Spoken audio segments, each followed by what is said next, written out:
Black Kennedy, featuring my boy M Dot and Miss India Fordham. How y'all doing today, y'all? Doing great. God is good all the time. You know what I mean? How you doing, Miss India? And all the time, God is good. I'm Amen. good. I can be churchy. We can take it there too. Yeah, I already know. I'm doing good. How you doing, Jay? Hey, look, I'm chilling. I'm just glad y'all was able to make it, sit around and chop it up for a bit. Get a recap of how our spectacular year has went. Goddamn, 2021 that went by just like that again. You think that? I feel like this year has been long. It's like long, but not long, but it's, I don't know, every December, it always feels like, wow, look at the year that's gone by. But then it's like, wow, look at the year that's gone by. You know what I mean? Yeah. I think it went by a blink of an eye, to be honest. Like that joint went like, summertime was just here. I could easily throw on a throwback and some shorts and be cool. Now I gotta wear a long john, or who knows, with global warming, either long john one day, short sleeve shirt the next, because it's 50 one day, damn near 70 the next. So I don't know what's going on in this world with this global warming stuff, man. I know. Educate me real fast. You said throwback. What is that? Throwback jersey, like an older jersey from like a player that played in the league a long time ago, and you that's called a throwback. Okay. Yeah, that's East Coast. You were talking about hats. No, that's East Coast slang for you. See, I gotta visit the East Coast because I'm still implementing Jorn, you know what I'm saying, into my vocabulary. Jorn, I don't even think who says that anymore, to be honest. Jorn. I'm gonna get Jorn in there. Definitely still saying that. And then I'm in the South, so it's just y'all. I say y'all entirely way too much. Y'all or fixing instead of about to or going to. But throwback, I'm thinking you're talking about like a snapback cap or something like that. Nah, definitely a jersey. Snapback. That's just snapback. Snapback. Or it's called a fitted. It's fitted. That's a hat. Nah, fitted is a fitted though. Fitted snapback is a snapback. Yeah, it's two different things, but you know what I mean. I'm gonna learn. Yeah, you're gonna get there. You're gonna get there. So I'm trying to think. COVID. No, when did people really get out of lockdown? Kind of the end of 2020 was like phase one, heavy air quotes on that. And then 2021, people were like, nah, just have the vaccine. Like, yeah, I feel that's like when that's they started lifting the mask and all that, the mask mandates and stuff. Yep. Okay, all right. Just and then they put it back that's on. how fast it went. Yeah, right. Then they put it back. Like, depending on where you're at, like I'm in California right now, and it's kind of a bit of a mask mandate, but I've seen a couple sprinkles here and there of people that are like, nah, I'm just gonna go into the store, go into the Ross or whatever. Let me pose a question. Do y'all think the media, because the media is heavily influenced when it comes to these COVID things and these sanctions, you know what I mean? They make people very scared about how they portray certain things. Do you think the media is gonna, introduce another lockdown? Do you think the government can survive another lockdown? Think the country can survive another lockdown? Because they talking about this new variant, Omicron, whatever it's called, but they're saying Omarion? We're going to call him Omarion for the rest of the episode. Okay, Omarion. Shout out to Omarion.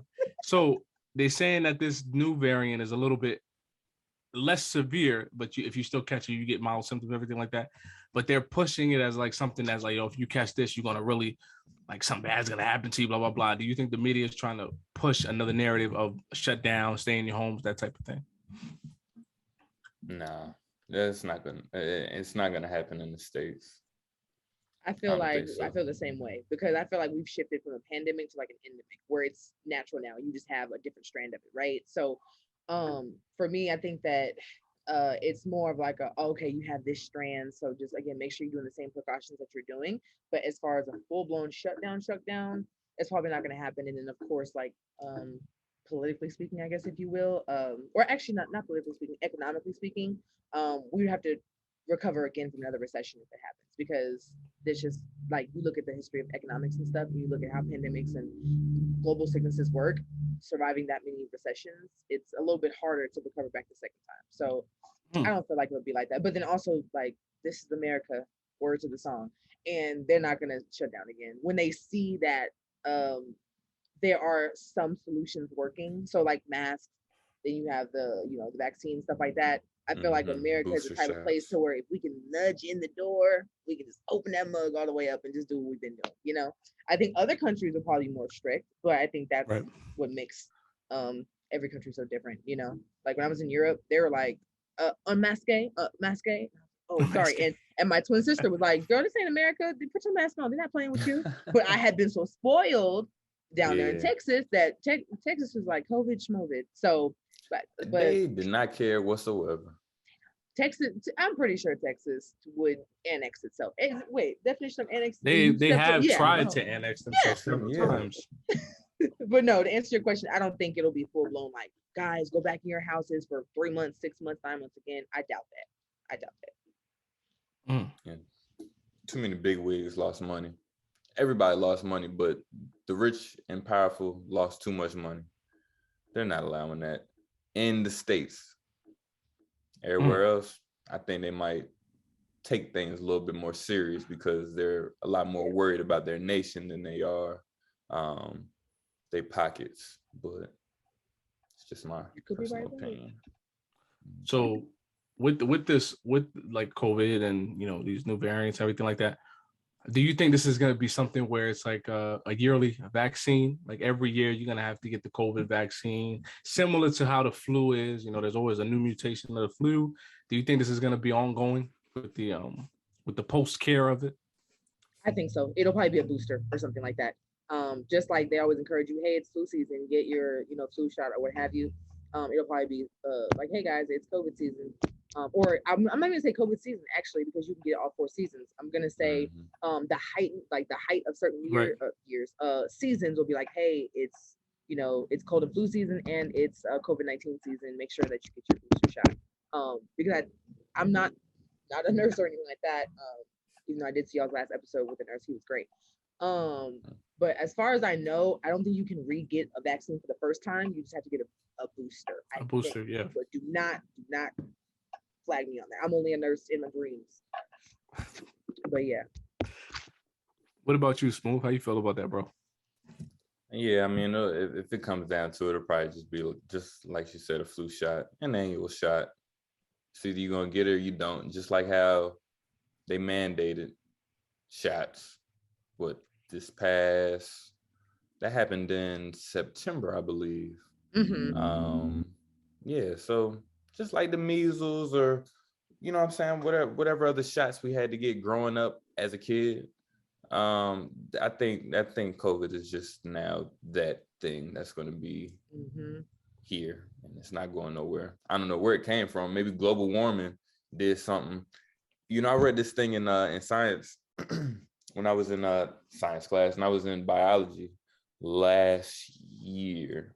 And they was talking about global warming. It sounded like I'm about to tear this bar up. And they was y'all didn't hear that? Oh, okay, good. I was like, tear what up? Sorry, yeah, I ain't know what you was knocked over some stuff, and everything was shaking. All right, but no. So they was talking. It was this article, and it was talking about global warming, and they were talking about how it's a lot of one of the most dangerous things about global warming is that permafrost still holds like certain strands of diseases or different maybe COVID variants that the world doesn't even know about. Like it's been buried for umpteen years, you know what I mean?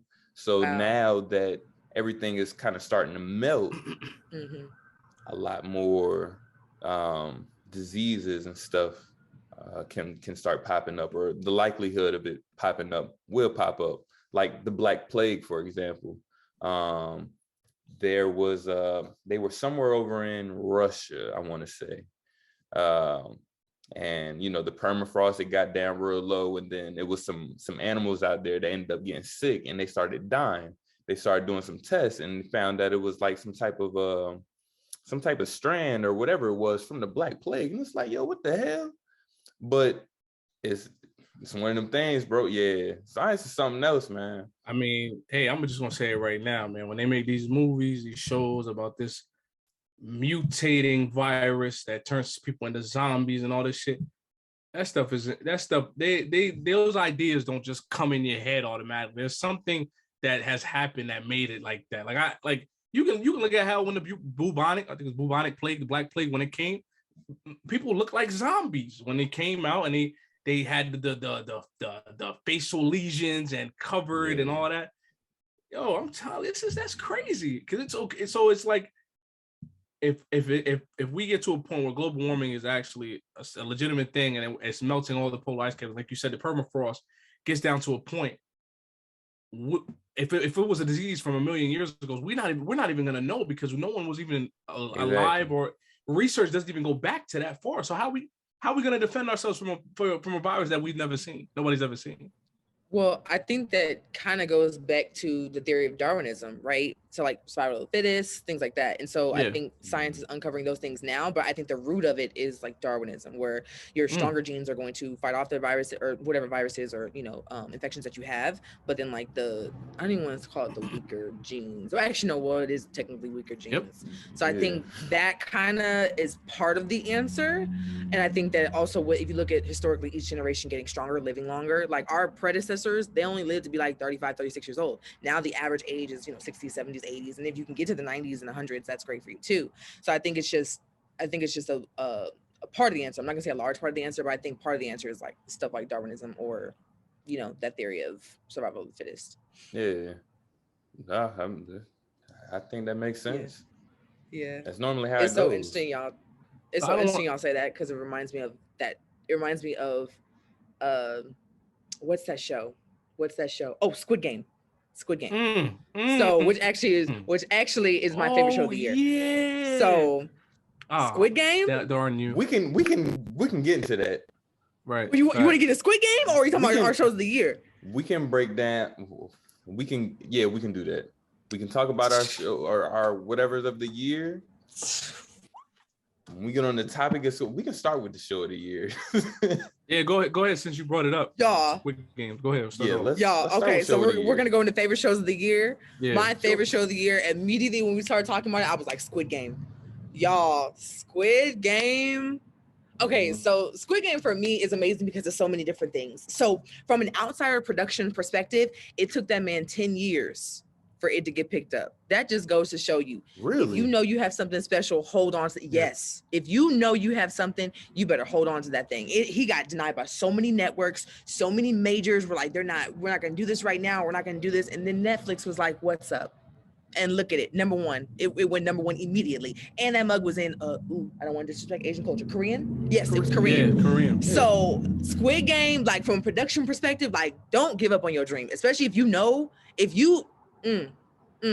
thank you, Lord. Like literally, if you know it's something, hang on to that, because you never know when you're going to get the resources, the belief, and the wherewithal as far as like the finances, the resources to actually fund your dream. That's from the like that was my first. I was like, this show is great.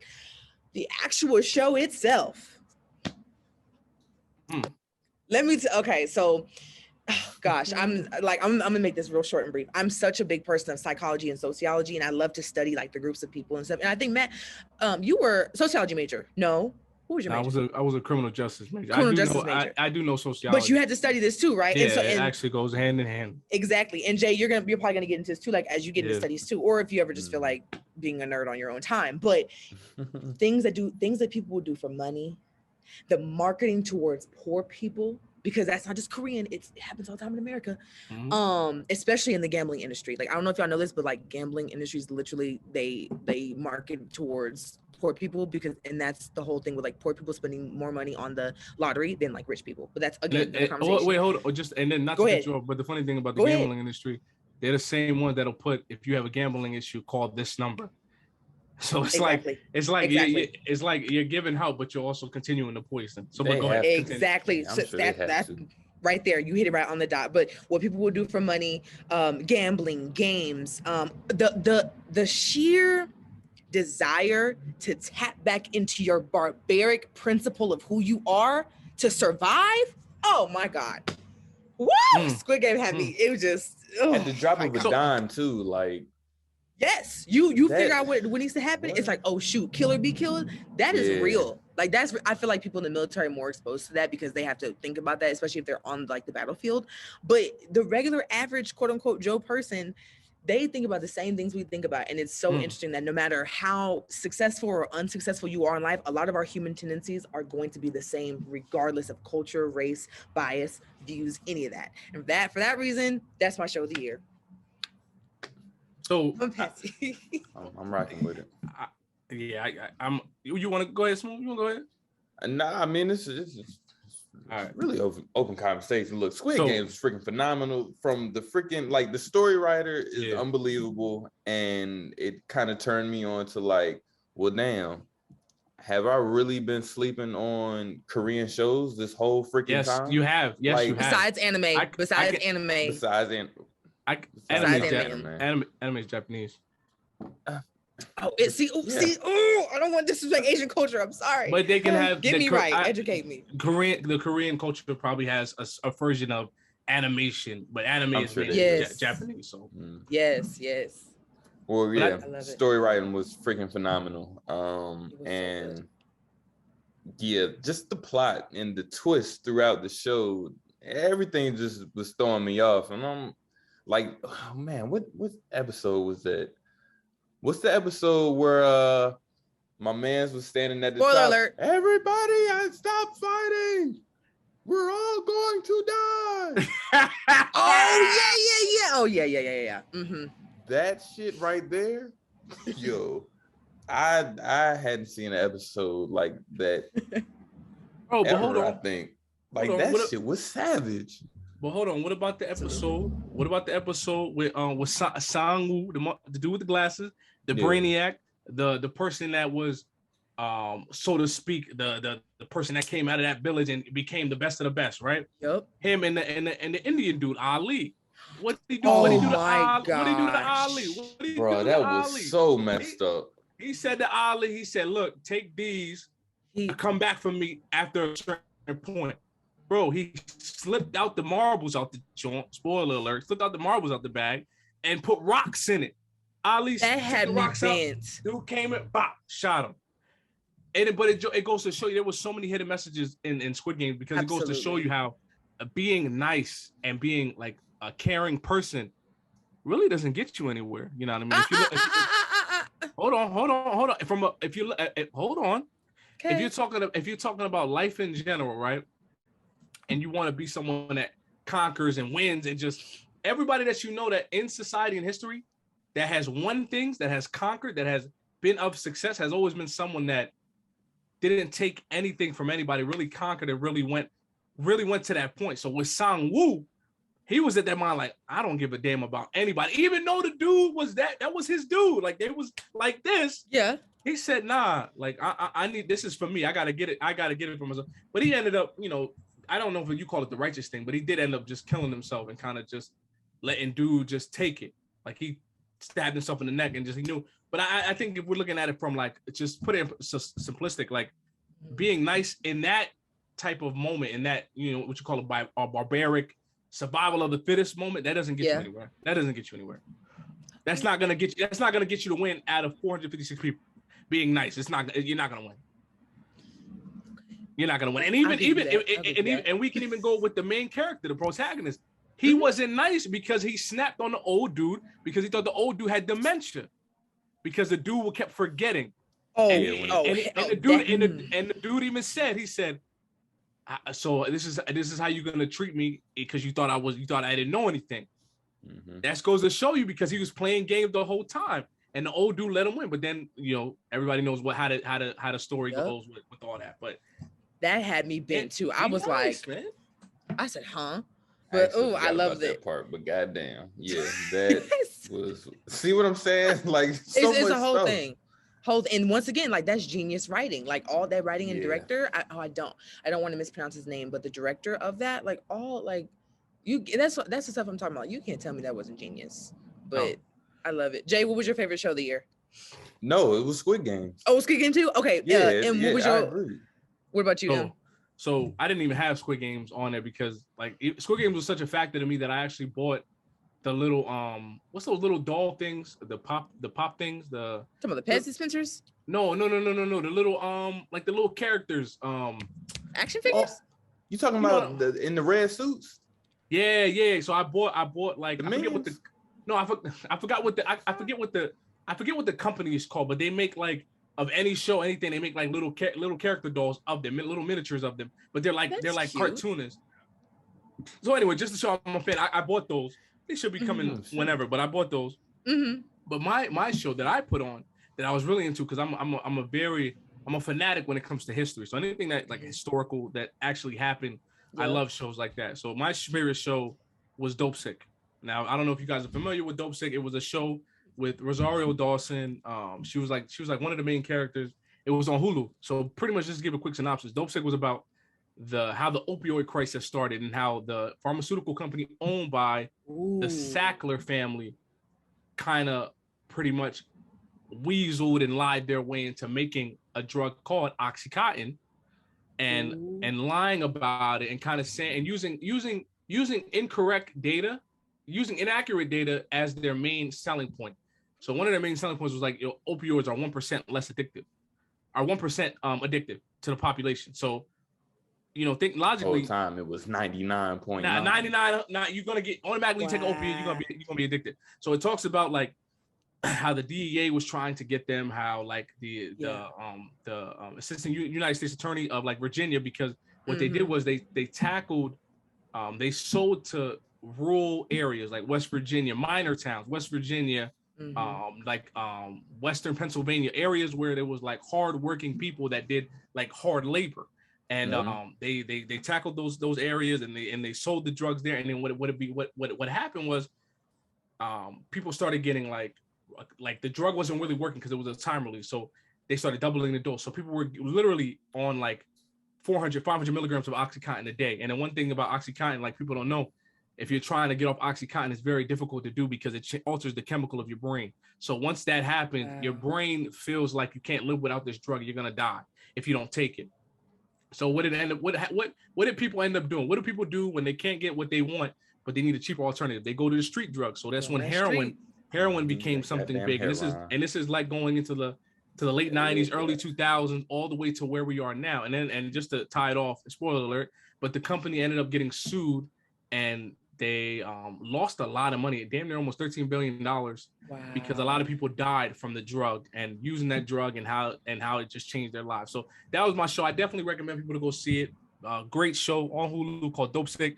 That's something for me to watch tonight. It shows from every perspective, from the pharmaceuticals company's perspective, from the sellers, because they need people to sell the drug to the doctors, from the doctor's perspective, and then from the families and the victims' perspective, and the head guy of the company, which is, I think his name was Richard Sackler. He was the doctor who invented the drug and coined it as a drug that was non-addictive, an opioid that was non-addictive. So it's very, very amazing. I like that. I like that a lot. Dope Sick. So that was my favorite show. Squid Game was up. The Squid Game was there too, but I totally forgot about it. I'm not even gonna lie. No, and I've never heard of that, so that's something for me to watch tonight. I love it. Nah. Ooh, so let's keep it light and frothy and go with movie of the year. Who was y'all's movie of the year? Movie of the year? Mm-hmm. Oh, movie of the year, The Harder They Fall. I heard it was really good. I have yet to watch it. You haven't seen that, right? I haven't yet. I literally have a Christmas break movie list, and that's one of them. So all right, spoiler alert. It's pretty much a movie on a black Western. So it's a take on a black Western, and it has iconic characters in there, like Bass Reeves. People don't know who Bass Reeves was. He was like the first black U.S. Marshal. So they have him in there, and he's played by, goddamn, I don't know the black brother's name, but he plays damn near every movie, every black movie. He's always in it. He's an older guy. I forget his name. Idris Elba's in there. You talking about Buddy that played in he was the sheriff. Yeah, he played in Romeo Must Die. He was the dad. He was Aaliyah's dad. Oh, you talking about him? Yes. Yeah. He played in Romeo Must Die. Idris Elba's in it. Keith Satterfield. I know Regina King's in it, right? Regina King's in it, so it's a lot of popular black figures in that movie.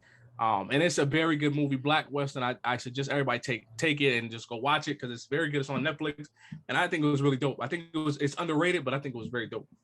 Love it. Jay, what was your favorite? Delroy Lindo. Delroy Lindo. That's that motherfucker. And he played in Malcolm X.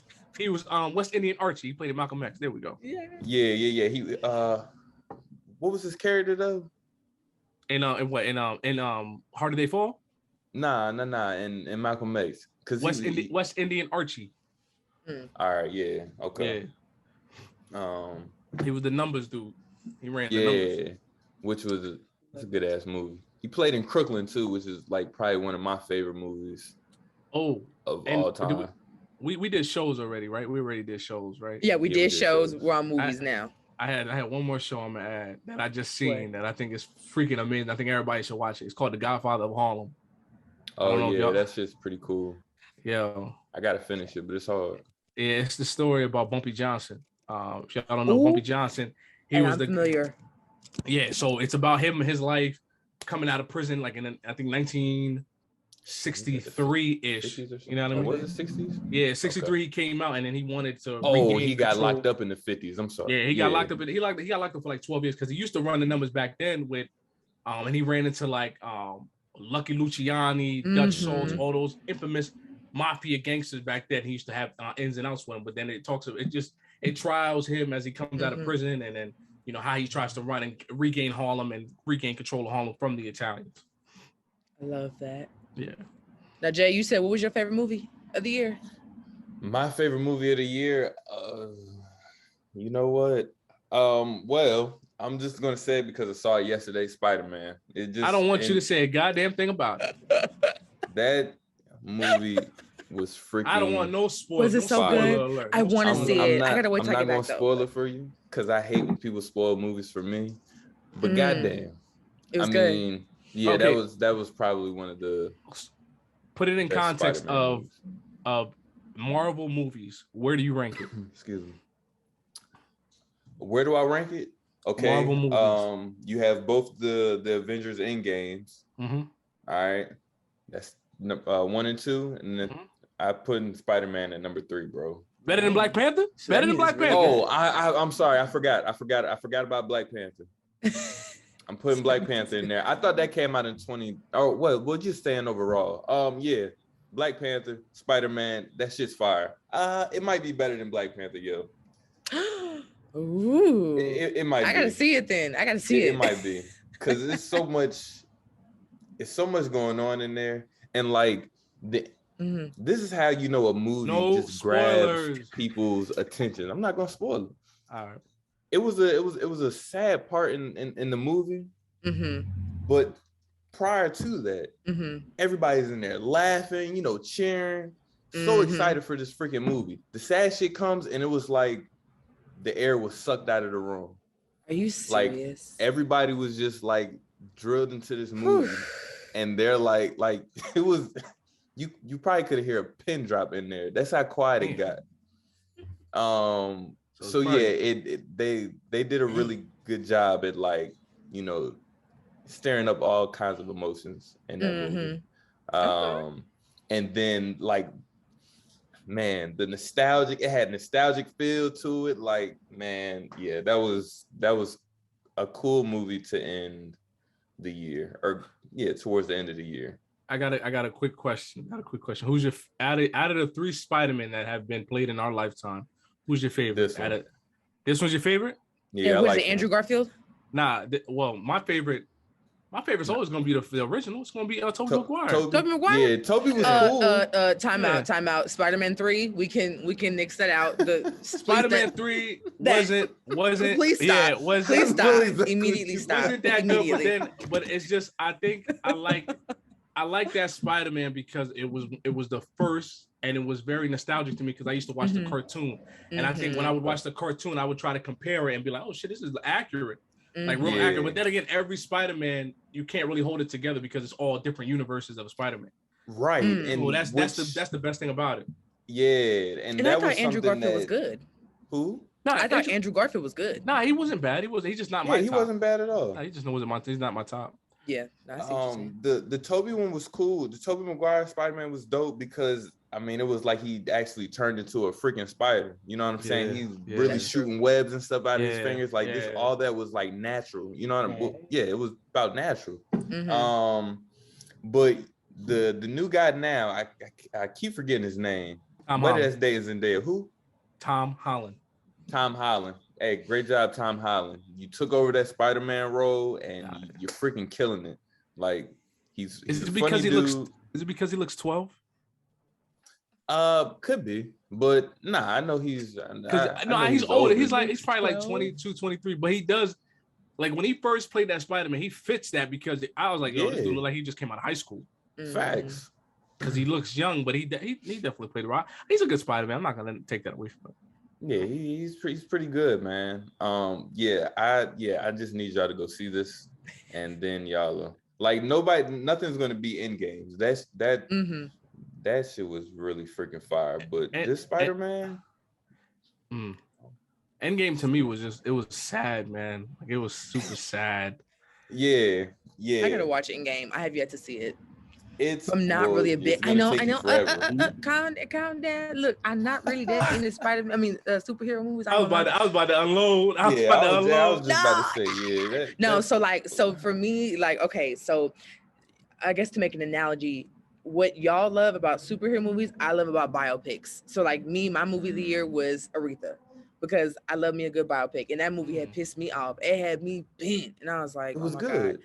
Yeah, it was good. It was good. Like I love a good biopic because I love seeing somebody's life, from start, middle, finish, everything they've been through. Yeah, and also, good origin story. I did not know about Aretha's life like that. Like it was very tumultuous, traumatic, and legendary all at the same time. Like it was wild. And then also just Jennifer Hudson. I like her when she does biopics and stuff. So it's good. But I have yet to see superhero movies. You said what? I got a biopic that'll beat every biopic ever created. I've seen a lot of them. Go ahead. Hit me with it. What's love got to do with it? Stop playing with me. Stop playing. Seen that 20 million times. Love that movie. And that's what I'm saying. It's to me, I think Angela Bassett. Angela Bassett can do no she's wrong. The best. Are you kidding me? She's the best. She can do no wrong. She is the epitome when it came to playing Tina Turner. And Lawrence Fishburne, he don't get enough credit playing night. He killed that. He be making me so mad. He plays roles so good that it be pissing you off. Like stop slapping her. Anime. Can we see the song? When y'all, so I saw that movie when I was like maybe like 7 or 8. We used to sleep and watch it. That's too young to watch that movie. When he choked her up against that daggone fish tank, I said, oh my God, he gonna kill this woman. I said Tina Turner gonna die. And then at that point, I was at the age where I thought actors really died. So I was like, oh my God, Angela Bassett died. Oh my God, she got choked up against the thing. She didn't die. Oh my God. But that's a great biopic. And again, it just women. Like the greatest legends had to just go through the most tumultuous stuff with these dudes, and it's very much so. It just be pissing me off. And you know what else was a good biopic? The Temptations. Oh my! You ever seen The Temptations? I retract my statement. I haven't seen every biopic except that one. You see The Temptations, right? I haven't.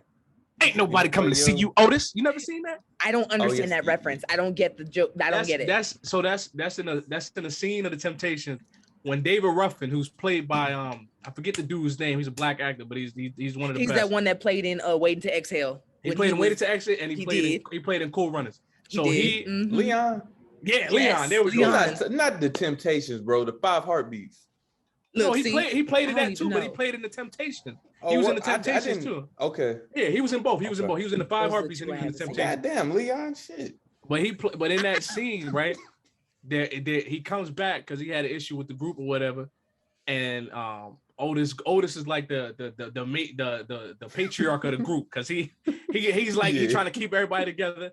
So he's like he's like, David, we just can't keep doing this with you, David. We just can't. And he just look at him. Ain't nobody coming to see you, Otis. And that just because it was that scene to me was so impactful because he played David Ruffin's character so well, and David Ruffin had a very, not traumatic childhood, but he really went through a lot. And he was a drug addict and everything like that. Oh. And like he ended up dying from an overdose. But that was definitely a great biopic, The Temptations. Ooh, I think my favorite biopic probably. You gonna say the Jackson 5? Nigga, you already know, bro. Yeah, I knew That's it. my shit, dog. That shit like 8 hours long, though. That shit like 8 hours. That hours long. I was literally finna say that. That was the one biopic. I was like, dang, I gotta watch this mug in parts and sequences, like 1 hour at a time. That's my favorite John, though. Like, oh man, like the song. Y'all, well, Indy, you probably don't know. I'm a huge Michael Jackson fan. Like, I grew up. Like, I was 3 years old. With like my little church jacket on, I had like a little plastic top hat. I throw on black socks, grab me a glove. I'd be in front of the TV, VHS, and I sit there and dance like him all day. Oh, so you like MJ for real, for real. What's your favorite childhood MJ song? I have my favorite, but what's your favorite? Yeah, let me hear my favorite childhood MJ song. Yeah, like, probably... I mean, like he was still chocolate brown, 12 years and under. Like he was 12 years brown. Like he was chocolate brown Michael. Little Michael. Oh yeah, little shit. Michael. I like man, not Got to Be There, but it's my favorite. That's favorite. Yours, yeah. Oh, yes. I like Got to Be There, but it's the other one. I Want to Be Where You Are. That's my shit. I want to be where you are. Man, the start of that song, that boy, that shit hard as hell. You're getting happy in your spirit. I love it. Yeah, that's my shit. You're getting happy. Yeah, MJ. And then what's your favorite adult Michael Jackson song? Oh, I need to answer this next.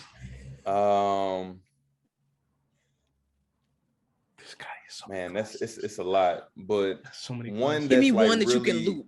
One that you can loop on a 6-hour road trip and not get tired of it. A MJ song? You gotta give me one. That's how I determine favorites. Like you can loop that mug and not get tired. God damn! All right, come back to me. All right, M, what you think? All right, give me your favorite kid Michael Jackson, like Jackson 5, something like that. Okay, ABC, definitely my favorite. Okay, now give me an adult. Adult, if I can loop it. The Way You Make Me Feel. Ooh, that is. And then what's the other joint? I Wanna Rock With You. Oh my gosh, yes. Night. Yeah. I love that because even if it was such a low budget video, but the song is so beautiful because like it was just MJ being MJ.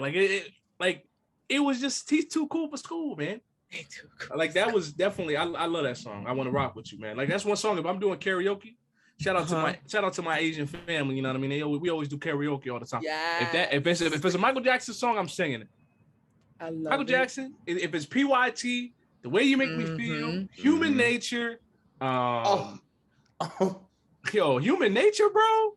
All right, that might be Human Nature. Butterflies. I think it's. Human butterflies? Shit. Hold on. Butterflies? See, okay, I'm not gonna lie. I'm not gonna lie. The demo version's better. The demo version of my Flow Tree is better.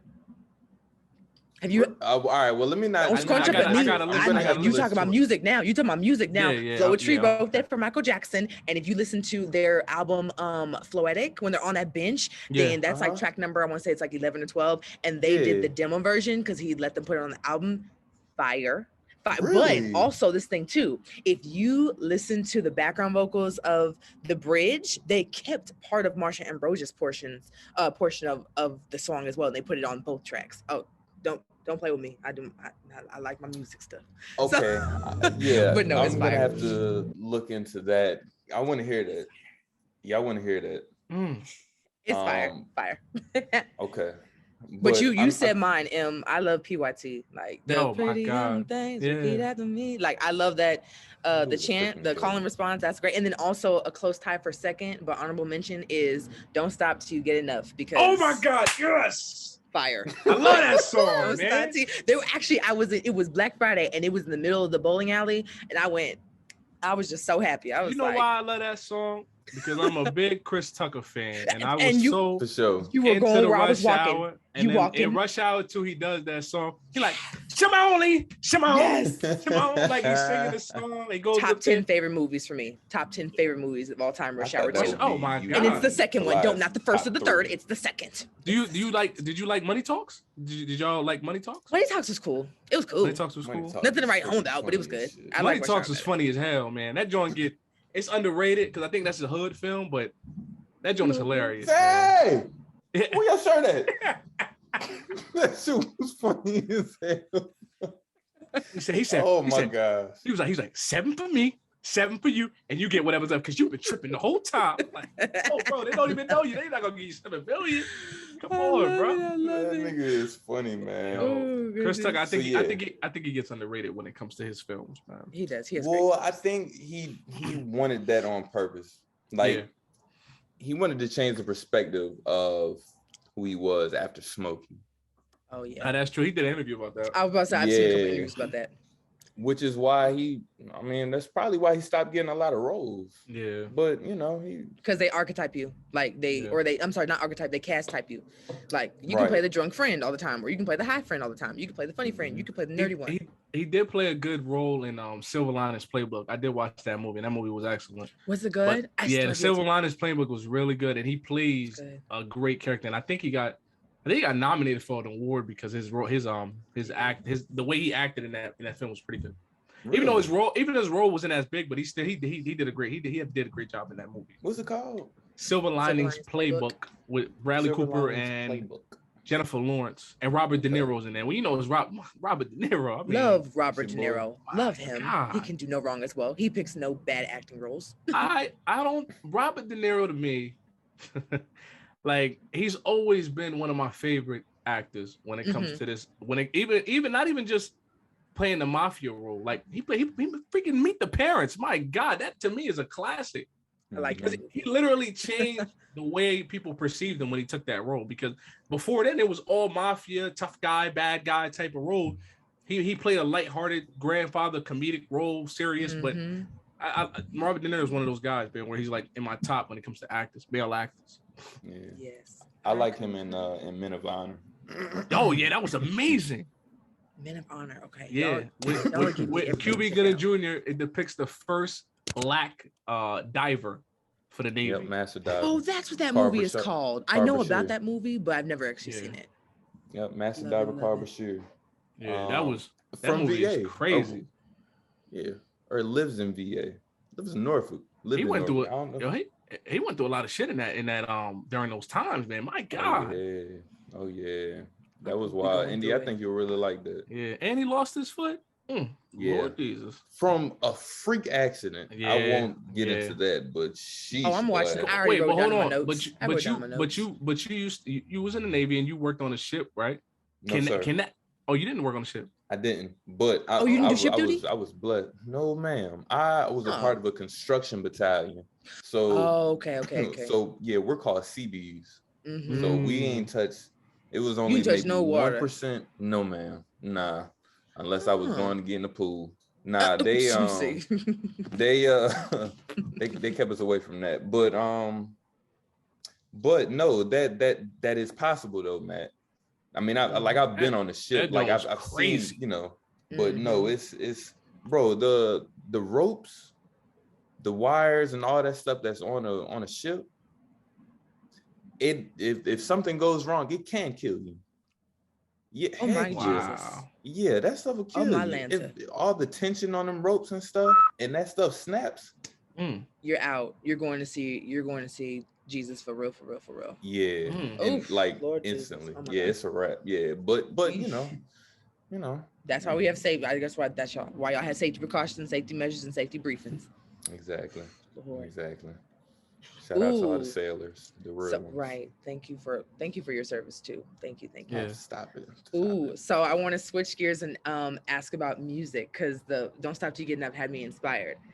Give me your favorite album of the year. I have mine, but I want y'all to go first. J. Cole Off Season for me. Okay. That was my shit. Shout out to Cole. He had a lot of songs on there that had me. Actually, it's one song on there, the very last song. Maybe a week before flying back to the States, that shit almost had me crying. It's like it's the lyrics in the song is like, shit gonna get hard, keep your head strong. If I quit now, then I'm dead wrong. Fighting all this hunger for hours. Big step, a nigga don't get stepped on. Anyways, he was just, talking this like powerful shit, right? It's like one of those songs where you just, you hear it and you don't want to give up on whatever you got going on. And it hit home for me because I was getting out the Navy.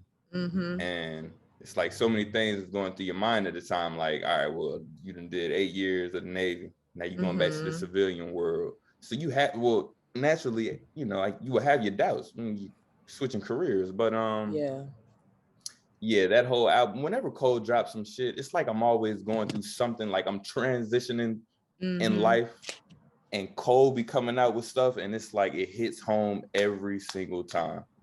So yeah, Cole's that dude. So yeah, the off season, that's my album of the year. What about you, M? I think I'm gonna have to do 2 on this one. I apologize. I'm gonna just do 2. You got time? Go ahead. So I think for me, it's gonna be Drake's Certified Lover Boy, because I don't know how many times I ran that back in the car, just going to work and just running through it and not skipping. For me, when the album is good to me, and I'm not like to the J. Cole joint, I gotta re-listen to it. I gotta continue to listen to it, because from what Smoove saying, you know what I mean. I think I ran through it once and just kind of just had it in the background playing. I gotta run through it actually listening to it. But Certified Lover Boy to me, that to me is just that to me is just classic party Drake, and you know, and I love that that type of. So you a Drake fan for real? Nah, Drake's that dude. I'm not gonna lie, Drake's that guy. And then for me second, I've been listening a lot to Donda by Kanye West, and it's like not even a deluxe, just a regular joint. Like he has a few tracks on that. I'm just like I like the jail one, because that one is just like, you know, if something happens, you know, we going to jail tonight, that type of thing. And then boom, who does he have featuring on there? His brother from another, Jay-Z. He says, and the thing that gets me, he says, is Hov and Yeezus like Moses and Jesus. That to me, I was like, oh my God. That was a bar. Yeah, that was a bar. Get him. And it was just like, I'm just sitting there. I'm like, wow, this, like, anytime they come together on the track just gets me like, wow. And then he has a couple other tracks on there that's just inspiring to me. The Praise God one is dope. What was the other joint? No Child Left Behind is dope. So to me, Certified Lover Boy Drake, and then Donda by Kanye West, man, because those two both definitely were on my repeat every time listening to them. I love it. I would say for me, hands down, Hotels by Jasmine Sullivan. Fire. Yeah. Okay. So I gotta listen to that. I'm such a big, like, I love R&B. I love vocal ability. I just love you singing, what do they call it? Flat-footed singing or whatever. And I love Jasmine Sullivan because I feel like she's finally getting her flowers, and it's about freaking time. I've loved Jasmine Sullivan ever since Brown Midnight came out, which was like 2008 when like, oh yeah, I'm a true fan. But I feel like she was very vulnerable. I find it ironic that this version of vulnerability was more accepted than her other versions of vulnerability, but that's another conversation.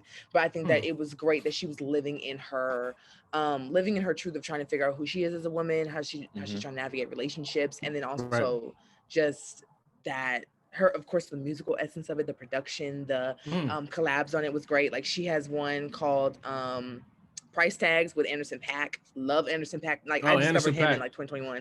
He's great.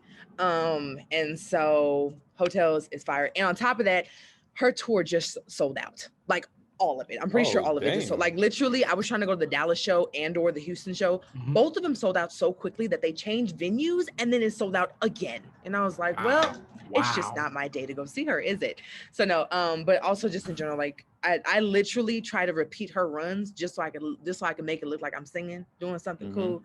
And then but yeah, I would definitely say Hotels by Jasmine Sullivan, album of the year. And then let's go to song of the year, because Anderson .Paak is part of my song of the year. Leave the Door Open. Oh, that song is dope. Fire. Fire. Oh my God. Fire. Silk Sonic is fire. When they go on tour, I will be singing them. Actually, and I'm gonna take a page out of your book, M, because I have a tie. Leave the Door Open and You Are My High by DJ Snake. That song, really? I don't know. Okay, so I don't even listen to EDM, y'all. Like I'm not really on the EDM tip. I'm not, not really. But I remember it came up in my suggested songs on SoundCloud, and I was like, what is this? And I was like, this is great. And it's all, like I said, it's EDM, all instrumentals, and it's just this repetitive, you are my high. And I'm like, what is that? But I love that. So those are like my top 2 songs of the year. Pretty fire to Fire songs, fire. All right, Jay, what's your song of the year? It actually do be some cool EDM songs. From what I've heard. Because your sister been putting me on to a couple of them. And I'd be like, yo, this joint actually ride a little bit. All Yes. Okay, so my song of the year was probably I said Lemonade earlier. By Internet Money, or the remix at least. Internet Money, Ryder Rich, and Don Toliver. That joint to me was pretty fire. The instrumentation, I don't know what the hell it was really talking about. Nothing that I'm into, but the instrumentation, the production that goes into it, like, man, that was a cool ass little radio hit. You know what I mean? I don't know if it really went anywhere, but that was it. Other than that, I listen to like old stuff. So I had a song I was listening to that I just started listening to this year. That's probably been out since I don't know when. Like the 60s, 70s, maybe. What's it called? Like it's old reggae. This is like rootsy reggae. Oh, nice. And one of the songs is called Firehouse Rock. I had that on repeat for so long. Like, yeah. So I'm weird. So yeah, that's all I got for y'all. I listen to old music stuff. Thank you. Yeah, radio hits, y'all. Yeah, these youngsters look. Lemonade. That shit was cool. Matt, what you got? Oh man, I think if I'm gonna do song of the year, and I play this on a while, and I don't really listen to this type of rap music like that, like the extremely hoodish type stuff. But I can't say that because then I love the Locks and all of them, but this is different though. This is Moneybagg Yo. I don't even listen to Moneybagg Yo, but that time today, it was just like it just started. I just look at my wrist. I got time today. I'm crossing the line today. The haters, they see me. They want me to play. And I like it because it's like it's one of them songs where I'm going into work. I don't want nobody. I'm gonna make this face. I don't want nobody messing with me today, man. I'm not on that type time today. You know what I mean? And it kind of reflects like you going into work today. You might have a bad day or whatever, and it just I'm not gonna say it promotes negative energy, but it promotes that. Yo, you talk to me crazy today. It might not be your day. Yeah, it might not be your day. So I think I like that song a lot, and I played it a lot. And I've never been a Moneybagg Yo type of dude because I just think to me that's not my type of music that I listen to. But I'm open for anything, and I enjoy that song from time to time. I like it. Yeah, I'm the same way. I don't listen like that's what I was telling y'all earlier. Like when I like literally my playlist is like gospel, R&B, I have my rock music, and then literally I listen to Houston rap only when I'm working out. Like that's it. Then people are like, "You listen to this?" I'm like, "I do," but other than that, really I'm probably or like jazz music, smooth jazz, all that good stuff. But like when I get in my mood and I want to feel like I'm really doing something, like put on that Bun B or something like that. I don't know why I'm like that, but no, I'm the same way. That's like the only time I listen to rap music. So I definitely understand that. And then, let's get a little sentimental, y'all. Let's get a little sentimental. What is your personal accomplishment of the year that you're most proud of? That. Oh, okay. Yes. I think to me, I thought y'all were both crying. I was like, oh, okay. We started early. Okay. I think to me, I think the listeners and the viewers watching, I think they know this already, but I had my son, Junior, April of this year. And then that was just, that to me is just a blessing in itself. And he's just the epitome of God's gift, because he's just, we didn't have to be blessed with him. You know what I mean? He didn't have to give us such a gift. And I thank God every day for him. And he's just, something that I'm proud of that I did with my life, made a child. And I'm hoping that I'm able to continue to raise him up to be a strong, Black Christian man and just move, the way that he needs to move in his life. And that's probably the main thing. And there's things that's happened to me this year that have been bad. There's things that happened to me that have been great, but that is the accomplishment of the year for me. Just the birth of my son. That's the number one. No doubt. Accomplishment of a lifetime, man. That's dope, bro. So congratulations again, man. I appreciate that. Oh, I love it. Fatherhood. I love it. I love it. Bless your little baby as he's growing up too. Thank you. I appreciate that. Yes. I love it. Jay, cool, man. What's your biggest accomplishment of the year? Besides getting out the Navy, I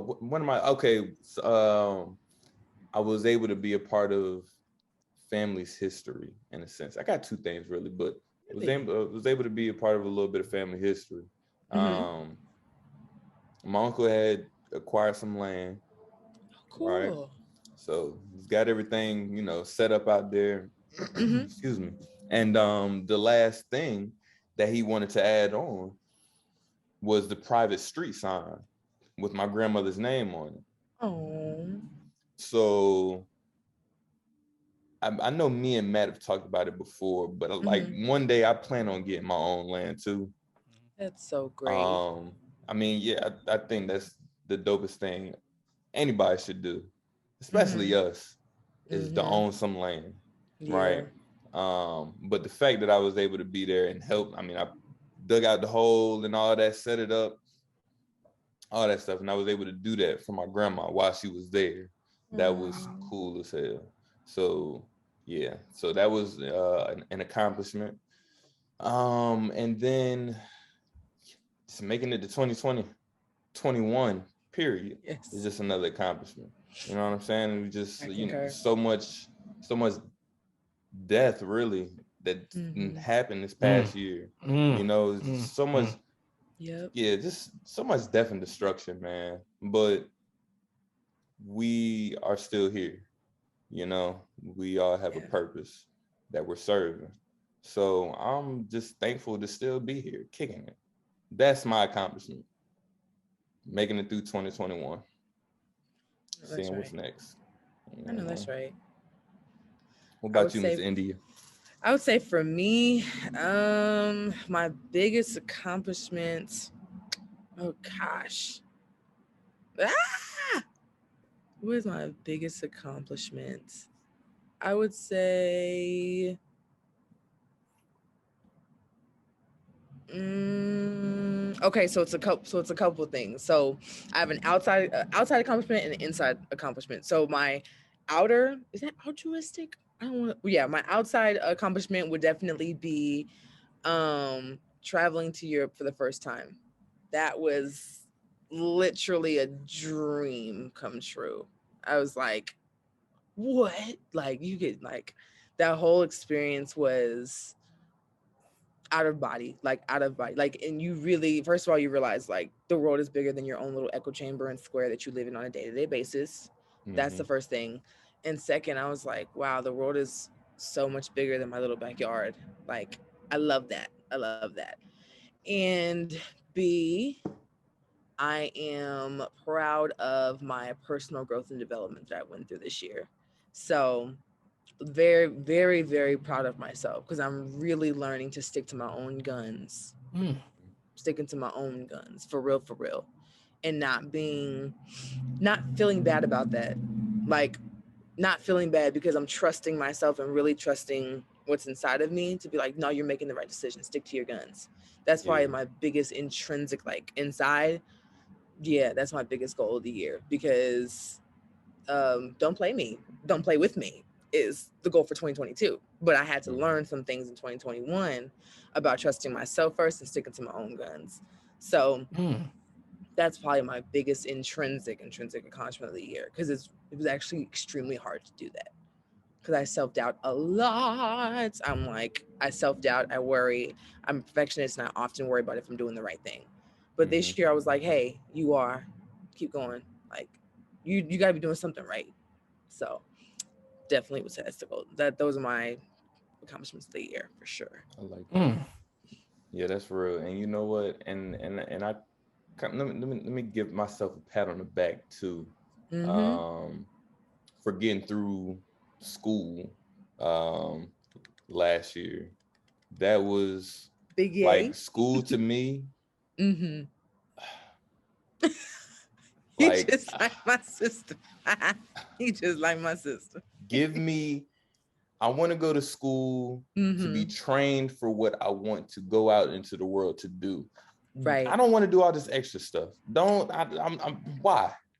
I mean, I know why, but you want to get to the meat and potatoes and leave everything off on the plate. Just come on now. You know what I'm here for. You know what I'm here for. I'm here for a good time, not a long time. The songwriter said. No, but that was I was kind of traumatized from school before, like college before. Yeah. So self-doubt was real. And it's like, man, are you sure you got this? And you in the military? Like, you know, you got other things going on. But I did it. So I'm super happy about that. So that was another accomplishment. There you go. You got to encourage yourself. I'm serious. Absolutely. That's another thing the songwriter says. Sometimes you got to encourage yourself. Me and Smoove, I think there's a song for everything though. I'd be thinking that there's always a song for everything. Because there is. Yeah. Lyrics and words mean things. And there's always something. There's always a song for something. It's crazy because me and Smoove, we would have conversations all the time about school. And he would always ask me, he'd be like, yo, like, you know, what do I do? Like, yo, I gotta do this, that, and the third. I'm like, bro, just continue to do it. I always told him, I said, yo, if you get your bachelor's, go get your master's. If you get your master's, go get your doctorate. I said, don't stop. Because the one thing about school is, like, you know, dealing with academia, if you stop for a long period of time, you're not gonna, it's gonna be a strong-willed person to try to come back and do it, because it's very taxing on you. Because but if you're in the flow of it, you know what I mean? Like it's like basketball. If you got 30 points by the third quarter and they take you out and they put you in 2 minutes of the game, all your fire, all your rhythm, all your, you know, all that charisma is gone now. Yep. Now you're shooting cold. But if you continue and just keep knocking those semesters out, keep knocking them out every time, bro, just go into the sky's the limits, man. Do whatever you can, bro. Keep doing it, man. Keep striving. Yes. I'm proud of you, though, man. I appreciate it, man. You know what I mean? Now, I'm gonna keep going to the masters. Yeah, don't stop. I don't know about the doctor. We don't know about the doctor around. Nah, get the doctors. Get the doctors. Get the doctors, man. I encourage. I'm like, amen to everything Matt said, because it's like that. A lot of my adult clients, where they come to me, they're like, India, I don't have time to do this.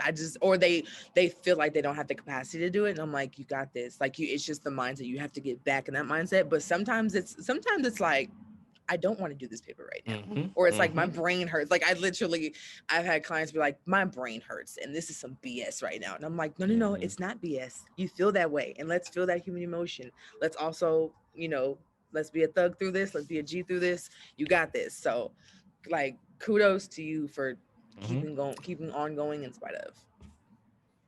Thank you. Yeah, that's 2022 gets here. It's about to be like I'm trying to actually put myself through the shit. Yeah. Like that's my intention. Oh, so wait, so question, is that your big audacious goal for 2022? I'm not one of those, you know, have a new resolution. Not resolution. Just go, all right. Yeah, what's your big audacious goal? Your bag. My bag to get my master's. Whenever that's going to happen. If it's next year, it's going to be next year. If it's tomorrow, it's tomorrow. But that's all I'm really focused on, is just get this master's. All right. And what's your big audacious goal for 2022? I think for me, I don't know, man. Like it's like I don't know. I think with job, you know, definitely try to promote and get to the highest position that I can get to, whether that's supervisor, whether that's command staff, whatever that may be. Get to the highest goal possible. Yeah. And then, you know, secondly, just, you know, continue to be a great dad. You know, that's what I'm trying to do. Precious. Yeah, continue to be a great dad, and then just work on my finances too, man. Like, that's one thing. Like, try to create more income, man. Like I got this secondary job that I start, and like first week of January being an adjunct instructor for one of the local colleges. I don't know if I told you this before, but it's extra. I want to do it because I love academia, I love teaching and everything like that. But it's definitely for the money, and I want to continue to try to find avenues of more income. Either that or I'm moving out of Delaware, man. I told Smoove this before. Is it expensive? No, it's not expensive. Just not a lot of opportunities in Delaware. Oh, like I see. Okay. I tell people all the time, if you don't work for Delaware, if you don't work in the healthcare field or like a banking industry, sure. It's pretty, unless you got like a cybersecurity certificate, or you want to be a police officer. It's really not a lot of avenues that you can travel. Really? I mean, yeah, because Delaware, the way Delaware is a small state, but the healthcare industry, the Christiana Care is like they own pretty much 90% of the hospitals in Delaware. Oh, okay. So it's like a monopoly out there. They're a big employer of people. Sure. If you're a nurse and you're coming out, you automatically going to Christiana Care. They're hiring you. They're picking you up. Nurse, doctor, anything in the medical field, you automatically have a job waiting for you. Or banking, they have all the big banks in Delaware. They got J.P. Morgan and Chase, Capital One, Citibank, all the big type of banking companies are in Delaware because it's cheaper for federal, state tax, and all that good stuff. So I think, me personally, if I'm not able to, like I already talked to my wife about it, if I'm not able to get to a point where I can be like, I've done it, I'm getting out of here, man. Like it's either gonna be Texas or it's either gonna be North Carolina. Those are the two. You said states. Texas or North Carolina? Yeah, it's gonna be one of those. Well, you're gonna have automatic family wherever you go. What's good? I know. Yeah, I know. And it's gonna be nice. I think because we're going out. North Carolina though. Yeah, he did. He really want me to come to North Carolina. Yeah, he going to North Carolina. But the crazy thing is, I'm going to Texas. Indy coming too. She don't know it yet. You going to North Carolina, Indy? I am. I didn't want to interrupt. I was about to say I'm planning when I'm coming to Carolina. I'm coming soon. I'll tell y'all off here when I'm coming. Okay. But so I'm going to Dallas pretty soon for a vacation. So because we got some friends that live up there, and good. They live in them. I don't know if you're familiar, but they live in the McKinney area. So yes, it's right there. Yep. Yeah, so they're gonna show us around and everything like that. He's been telling me like, yo, bro, look at the houses out here. Like, I was about to say that McKinney, nice. but they got that. They money a little higher. Like they both work. Don't underestimate. Don't underestimate yourself. Don't you count yourself out. And I mean that. That's true. So yeah, that's the big goals for me. What about you, Andy? What's the goals for you? Lord Jesus, it depends on what avenue of life you're talking about. No, I would say my biggest goals, what are my biggest goals? My biggest goal is to this is I'm gonna laugh, but I really do mean this. I'm going to try to create more balance when it comes to like my work life. So I told y'all this before, but like I love what I do, and so I don't mind doing it. Like I don't mind doing it. I'm fine. At the same time, like I sometimes miss out on things because I'm like, I gotta work. So I'm trying to create more balance just to make sure that I'm not letting my work consume me and that it's an extension of me, but it's not who I am. That's my biggest thing that I'm trying to focus on. And then also, kind of like along the lines of what you said, just making sure that my finances are in a way that I want them to work even more for me. Thankfully, they have worked for me, but I just want to make sure that I'm being a good manager of money as much as possible and using it as a real tool and a resource instead of just like solely relying on it. And then just always, just definitely still continuing with my personal growth and development. That's a streak that I want to continue on. And then continuing with my goal of reading a book a month, but I might try to increase it to 2 books a month. I like that. I love to read. I told you I'm a bookworm. I mean that. And so I did my books of the month for December. So that was 2. So I was like, wait a minute, India, you might as well just read 2 books a month now. So reading 2 books a month. So just more reading, more doing, more balance, even though balance is kind of like a myth. But just my version of what would work for me, Yeah. So dope. Mm-hmm. I love it. So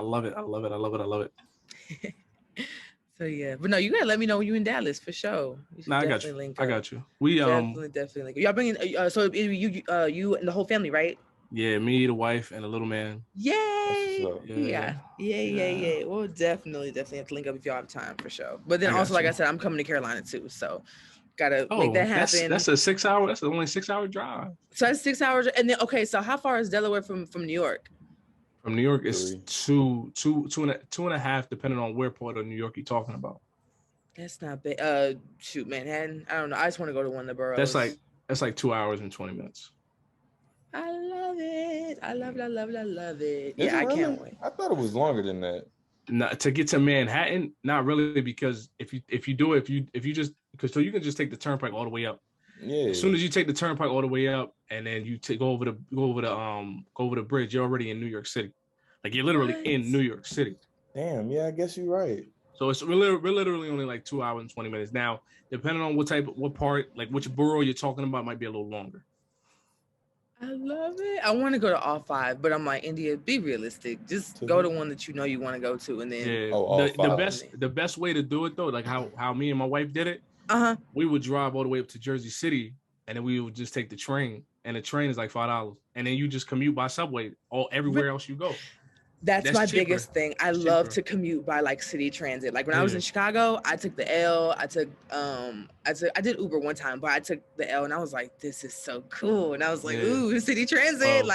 New York subway different. I don't look anybody in the face, because they got some crazy people on the subway. Yo, because it was me, my wife, and my brother. We went to the city, and we went there in the holidays. Shout out to Lance. Yeah, shout out to Big L. Went there during the holidays. Went to Rockefeller Center. Then we went to Empire State Building. Did all the touristy stuff. Yeah. Literally, we on the subway. I forget where we're going. I think we was going to Mulberry Street. Lie to you not, some dude in there started acting crazy. I said, babe, look at the ground. Because as soon as you make contact with these crazy people, look at the ground. That's hilarious. But you know you're not wrong. I was like, I got your eyes. Look at the ground. Because as soon as you make contact with these crazy people, they start trying to talk to you. I'm like, yo, bro, back up, man. I ain't trying to. Nah, I'm good. You wasn't even trying. You look. I'm having a nice day. I'm telling you, that's what I'm saying. You gotta be on your P's and Q's, because them mofos, man. If you looking around like an idiot, like oh nice New York, and one of them crazy people catch you looking at them, you asking for it. No way. No, that's serious. And I told y'all this. I'm green, so I want to see everything. I'm like, ooh, look at that. And that's the part of me where it's like, if you don't calm your butt down. And the crazy person gonna look at you and be like, hey, did you eat my peanut butter and jelly sandwich? And then you're gonna look and say, what the fuck is wrong? What the heck wrong with this guy? So yeah, just some hindsight in that one. I will keep that in mind when I go to New York. And I want to go by myself, but then I'm like, no, India, don't do that. No. Well, hold on. Time out. Because I'm an advocate for solo travel. I'm an advocate. Like, I think you should go. I think you should start with having lunch by yourself for one day, then take yourself to a nice dinner, then do a little weekend trip, or actually a day trip and then a weekend trip. You actually find out a lot about yourself, and it's very liberating to go do solo travel. Like, I used to be like, oh, solo travel. But when you go by yourself and it's just you really find out like some dope stuff. And also for me personally, I find out my ticks, my likes and my dislikes, like as far as travel. That's why I have a very specific short list of people I like to travel with now. Right. But no, I definitely just take yourself to lunch one day. Like I'm telling you, like put your phone do not disturb and take yourself to lunch and just enjoy time with yourself. I'm trying to tell you, it's one of the best things you can do ever. No, I agree. I like going out to eat by myself. To the movies. I go to the movies by myself. All that. But what I don't want you to do, I don't want you to go to New York by yourself. And if you're going to go to New York by yourself, make sure you do homework on where you'll be going and the routes and transits. Because I think New York is a little too big by myself, unless I was meeting somebody there. Like if I'm meeting y'all there, I'm like, oh, okay, I'll meet y'all there, whatever. Right, that's understandable. Completely by myself, I'd be like, I would have to be meeting somebody. And one of our boys, he's like, he got family that, Vaughn, I don't know if he got family in New York, but he's very like, he knows like the city like that. Like he'll know the spots where to go to eat and everything like that, because he knows the city. So he would definitely be, he live in Atlanta now, but he would definitely be a person of contact when it came to, we all came down and he would show us like, yo, we going here, going this place, that place. And then, it'd be legitimate, but definitely I don't advocate going by yourself now, especially not in New York City. And you talking about you gonna be green when you go in there? No, I'm green everywhere though because I want to see the bright, big, beautiful world around us. But I've been told, like, people be like, "Indy, you so green," and I'm like, "What does that mean?" They're like, "See, right there, they can smell it on you." And that's what hey. I'm just saying, like, but that's what they tell me. They're like, "Look at you, you're just so green. Look at you. No. Which is not a bad thing. So we're gonna tie in to some things a little bit more serious now. Let's change our gears real quick, and we're gonna talk about like events that happened in this country past year. First thing we're gonna discuss is the Capitol storming of I want to say they called themselves MAGA supporters of Donald Trump. They stormed the Capitol building in Washington D.C. January 6th. And you know, how do y'all feel about that? You know, getting it from Smoove and India's point of view. How do y'all feel about that? Well, we're not gonna call them MAGA supporters. We're gonna call them what the hell they were, terrorists. Domestic terrorists. Let's call them domestic terrorists. Why the word? Terrorists. Why the strong trigger word? Why the strong terrorists? Why terrorists or why not MAGA supporters? Why the use of the word? Well, both actually. Why the use of that word and okay. All right, I tell you why. Go ahead. MAGA supporters feel like because they have the title of a MAGA supporter that they can do certain shit or say whatever they want. You can't storm the Capitol. That's a terroristic action. Okay. Simple as that. You know what I'm saying? Like I'm gonna play advocate. I'm gonna play advocate for like 2 seconds, even though I don't disagree with you. I just want to make that clear. So you remember how they used to call us terrorists and stuff when we were trying to fight for civil rights? Do you think there's any difference there, or do you think that huge difference? Go ahead. Huge difference. We did not storm the Capitol of the United States of America. Seeking to cause whatever. I mean, I remember people found supposed pipe bombs during the whole little, shebang of the, Capitol riot. It's like, yo, how the hell are we the terrorists when all we've really done was march, fight back when needed, and try to mind our business, try to do things that we want to do. I don't see anything terroristic about that. Terroristic things is like, when people take crop planes and drop napalm from them and destroy Black communities. That's terroristic. You know what I'm saying? Yeah. So I think for me, I just the whole thing about, how do I put this? Okay, so the whole thing about storming the Capitol, right? So like the purpose, right? And I pulled up this article just to make sure I was remembering in correct context because this is all the way in January. Their purpose was to overturn the defeat of the election, right? Because President Biden had won, right? And their purpose was to literally, because I'm also a very technical person. Why were you doing what you were doing? Technically speaking, right? Their purpose was to disrupt the joint session of Congress that was assembled to count electoral votes. Okay, I want to park it right there. The votes still would have been the votes had you or had you not stormed the Capitol. So I'm not even gonna say why do it because your privilege allowed you to do it. That's why you could do it, because your privilege allowed you to do it. Which is why I asked you what I asked you, because when we tried to do it, stand-ins, not professional riots, peaceful riots, stuff like that, we are the ones that get bombed and tear gassed. But they get zero to no repercussion, right? But when you look at the actual purpose, like what they were seeking to do, what I don't understand, like were you seeking the cap? Like if you were seeking the Capitol, right?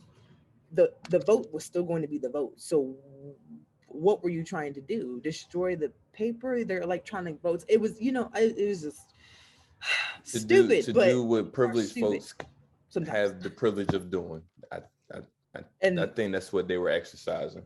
Just doing it because you could do it. And it's like, wow, once again, this country proves that you can do certain things if you have a certain privilege, background, color, etc. And it's just like, what? Like, what the what? And what do you think? I think I kind of agree with both what you guys are talking about. I think it was a form of domestic terrorism because you attacked you planned an event to attack a federal building. You know what I mean? You broke in, you literally looking to hurt federal employees, Congress people, representatives of the state. So I think they acted, you know what I mean, barbaric and disgusting. And they were, and the majority of them, the main ones, were held accountable and they were arrested. And I thank God for that. But I think that, you know, in the media when this first played out, they should have used the words domestic terrorism because that is what that is. It's terrorism committed domestically. You're in the Capitol and you attack the Capitol building where they hold like the House of Representatives, the Senate, all those things. When they do votes and all those things, you attack that, and then you were trying to hurt those people that you voted for in power to fight for your rights in that sense. So I think though that the media did a horrible job trying to portray these people in the actual light that they were supposed to be portrayed. And I believe that if it was a different color, if they were Black folks and they stormed the Capitol building, they definitely would have been killed. You know, shot dead. It would have been bodies everywhere, unfortunately. And there's not, and I think that even if it was Black, even if it was like a Black militia or whatever that tried to do that, I already know that the federal entities or the federal law enforcement in that area would have already been suited and booted, ready for that. I don't even think like they were ready for that to take place or happen. It looked like they was unprepared. Like how do you not know something like this was going to happen? You don't hear any murmurs about it. You don't know. And then you look at the videos, you look at the pictures, you look at that one video where it's the Black I think he's Capitol Police officer. He is diverting them away from where those elected officials were held. If he wasn't there, they would have went in there and they would have killed them. Point blank period. They would have, because like India said, it stormed or not, the results would have been the results. It wouldn't have stopped. Yep. So it's like, if you're in there, you're going to do whatever you want to do in that sense. Like the guy's taking a picture on Nancy Pelosi's desk and doing all this other stupid stuff. And it's just like, granted, you know, you have rights in this country. You're allowed to believe whatever you want to believe. You're allowed to take action how you want to perceive it. But I think that, you know, if it was the shoe on the other foot, you know what I mean? It definitely wouldn't have been as it was. Like they killed a cop. I think a cop died. They killed a cop. Yeah, I think you're right. So if that happened, they would have been shooting and killing everybody. Yeah, you know what I mean? And they can say it's for patriotism and all this other stuff, but it's not. Just say it's for your own barbaric, disgusting reason on why you want to do it. You wanted to be savages. You wanted to take the law in your own hands because you didn't agree with the outcome, right? Let's be honest. They didn't agree with the outcome. They didn't agree that whatever Biden should have won or whatever the case may be. Now, you know what I mean? Like I said, I'm glad that the people that organized it and were in the photos were held to the highest standard of the law, and they were able to allow them folks to take accountability for it. But I think that, you know what I mean, they should have been a lot more things that happened that day, you know what I mean, to send a clear-cut message. Because they did something that I don't even think that ever happened before. Something like that taking place on the Capitol. Storming the Capitol? Yeah, no. something. I'm sure there have been close calls to it, but they domestically happening like that. Yeah. Now I'm not talking about no international terror. I'm talking like domestically, for people that are aligned with a certain political party, but they didn't want something to happen, so they did this. So that's wild to me. That's wow. Yeah. Hey, man. And that was just in January. So then in January. You look at what happened. I'm trying to think. You look at the year by quarters, right? So like I would say that's the biggest thing that happened in the quarter. And then quarter two, you had the refugee situation, like were they Afghani? Jay, correct me if I'm wrong. Afghanistan. That was crazy. When the heck did that start? It was like it happened. I'm literally looking it up like right now. It happened August. It was like this is recent. About July, August. Let me see here. Because it was the bombing at first. It was August. Yeah, it was like August. Yeah, I'm trying to, because they can't. Well, there's the refugees are still in America, right? I never under. Well, I gotta really do some study on how being a refugee works, because I know of people. Actually, I went to college with some people whose like parents were refugees, but this was like back in like the 90s. So when you're a refugee, do you just stay, or do you have to declare asylum? I mean, seek asylum and then you're a refugee, or is seeking asylum and refugee is the same thing? I think when you're seeking asylum, you have to meet a certain criteria. Like your country has to be either destabilized, going through like a coup d'etat, something where if you would have gone back, it would be harmful to your life. So you're seeking asylum to that other country. And I think a refugee, they're just gonna hold you and place you in their country for a certain period of time until your country's back to stabilization, and then you can go back to your country. So is Afghanistan like decent now? No, what's the terrorist group? Taliban, right? Taliban. Yeah, the Taliban has taken over. They've taken over. Kind of similar, ironically, to how the domestic terrorists stormed the Capitol. The terrorists, Taliban, started infiltrating the city as soon as what really kicked it off was Biden pulling out the troops. That's what really set it off. So as soon as the troops started getting up out of there, that's when the Taliban seized the moment to infiltrate the city. And then that's when, all hell broke loose. And that was a chaotic time. I don't know how it was. I don't know how the media coverage was over here around that time. Yeah, but because you were still in the military at the time that this is happening. Yeah, and so we're, it's like, all right, kind of gotta like be on standby because you don't know what's going to pop off next. Like, especially with us being so close. You know what I mean? So like you were stationed and stuff. Yeah, so it's not like we would have to go out and fight or anything, but still, I mean, we're a neighboring country, a neighboring base.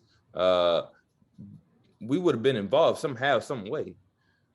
So it was a little, nobody knew what the hell was going on. It was like everybody was running around base with their heads cut off, like prepping for the refugees to hit Spain. And you felt the energy on base. Like it was a big ass energy shift.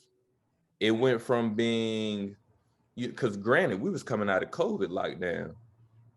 So everybody's kind of like, we kind of letting our masks down. People are starting to travel now and stuff. So it's like, all right, cool. We can finally breathe again in Spain. And then this happened. And it's like, everybody's schedule changed. People couldn't leave. It was very interesting. So it was, high pace. But I'm, like I said, I don't know how it was in the States as far as coverage goes, but it was I don't know. I think for me, I don't know if refugees actually came to the South or Texas where I'm at. I don't know if they came, but I just remember talking to my sister and I was like, hey, are you okay? Like, I know you can't, I'm sure for military intelligence purposes, you can't tell me anything, but are you okay? She was like, yeah, it's okay. But she told me what she could tell me. She was like, our schedules are changing. That's a lot of the thing. And then I just have to wait for my chief to tell me what's going on. Because in theory, you're listening to the commander in chief, and then the information pretty much gets trickled down to, whoever's pay grade or what have you. But even she would, and it's so funny because I thought she was joking with me but whenever I ask her questions about what she can, tell me, which is virtually nothing, but she would just say, that's not my pay grade, so I don't even know the answer. And I would be like, really? That really is a thing? Like, I didn't know that y'all really use that. Like, that's above my pay grade. I didn't know that was a real thing. And so she was like, no, that's actually what that means. And I was like, really? Okay. Yes. My twin sister funny. Yo, she is hilarious. She's a comedian, actually. That was her way of saying, I don't know and I don't really care, but this sucks. And see, that's another thing too. But you said it first, so you can say it because you posted the other night. That was her way of saying that. Yeah, it was. Well, it was, it was a confusing time though. It was a confusing time. Nobody really knew what was going on. Like, word was changing so much. Like, it's people coming this day, then it's people not coming at all. These people may be coming with COVID, so that was like another word. Oh my gosh. And that's scary. What I'm saying, it's like the community. It's not, now you have the community to worry about now. But man, I mean, they got there and everything was pretty copacetic. I didn't get a chance to be in like the mix, right? Because I was only there for setup all day, setting up the tents and sleeping bags, all that. The day that they came was, I was doing my own thing then. I'm wrapping up, I'm checking out. Oh yeah, so you were headed out, like literally of the military, like you were not discharging, you were retiring. Yeah, separating. So yeah. So kind of going into quarter 3, the trial of Rittenhouse. Is that how you say the person's name? I don't want to disrespect it. Rittenhouse. So okay, so I might stay a little bit quiet on this part because sometimes when I see stuff like this, I don't purposely block it out, but I purposely block it out because it's just like sometimes my little spirit just can't take it. I just my spirit can't take it. But at the same time, like, we live in the 21st century, we have our phones. I'm getting the alerts on my phone of what's going on, and then of course social media, they're making memes about how his cry wasn't really a cry. But on a serious tip, this is a whole trial that happened and he was found not guilty. So where were y'all when y'all found out? A, and B, what do you think? So let me go first. So I think I was at work. I think I was at work, and I watched like a good. I watched probably like 40% of the trial because they had it, like, they were live streaming it every day, and I kind of knew that he was gonna get off. Did you? Because of the fact that the laws in Wisconsin, and once the dangerous weapons charge kind of got dropped, you know what I mean? That already there's like, if that gets dropped, then you can't try someone. How does it make sense if you're trying them for murder, but you drop the weapons charge? So then how they killed the person? I see. You know what I mean? So that got dropped, and I think a lot of it is like, I think when we look at this thing, like, we have to look at it from the context. Like, he didn't kill any black people. It was all white people that he killed, right? I'm not even gonna lie. I Googled it. I didn't even know. I was like, please don't tell me. Yeah, and that's the thing.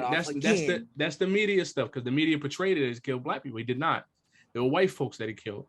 One of the guys was like a serial child rapist. That was another thing that the media kind of held away from people. Yeah, one of the victims was a serial child rapist.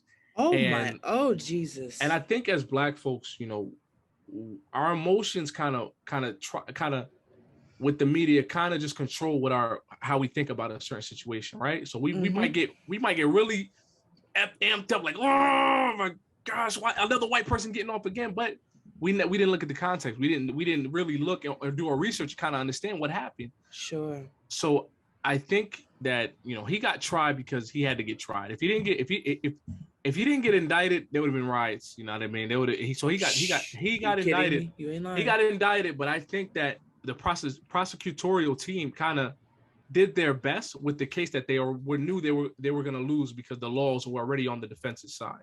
Sure. So they could have been the best prosecutorial team ever and took that case, but they still would have lost because the laws were already in favor of the defense.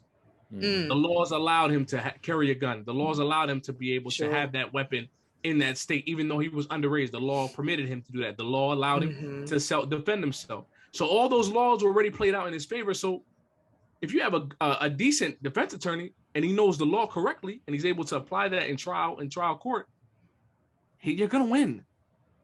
Like, there's no ifs, ands, or buts about it. He's gonna win. And I think a lot of people looking at it with emotion. Look at it from how the law is. And then when people were doing the whole thing, I'll just say this, comparing it to like George Zimmerman and the Tamir Rice case, those are totally different situations, totally different scenarios. That's just getting people more angry, like because you're looking at it as a white guy getting free, but you don't know the context of it. You don't know the laws of that state. How you gonna get enraged about it? You don't know, and you can't compare it to the George Zimmerman and the Trayvon Martin thing, because George Zimmerman, we know now that Georgia had the stand your ground law. So if that law is applied and you kill someone, as long as you apply that law, you're gonna win. Even with the Tamir Rice situation, that was a failed case in itself. But people are gonna kill me for saying this, but he was playing with a toy gun. I work in law enforcement. Does that mean kill him if I see him playing with a toy gun? No. And do I know if it's a toy gun? No, I do not, because if it doesn't look like a toy gun, I'm gonna assume it's the real gun. They teach you in training, always assume that a person, if they have a gun or whatever, always assume that it's loaded. Always assume it's a live weapon. Sure. So you don't know, but it's painstaking for me to say that, because we really gotta pay attention to those type of things, because it's hurtful, because of the fact that he was a young boy. He lost his life due to some nonsense because he was playing guns and robbers with a weapon, which all kids have probably done. I've done that in the past. Yeah. But the way society is now, man, you see a black man with a gun, it's always shoot first, ask questions later. But this is nothing in comparison to the Kyle Rittenhouse thing. It's totally different, and I hate that black entertainers and celebrities, and I apologize, I'm going on a tangent, but I hate how they compare these situations to just enrage us and get us more, angry, when those situations are totally different. They're just totally different. Like, it doesn't make sense to compare these to further incite some type of anger. And to piggyback, we did get a win with the Ahmaud Arbery case.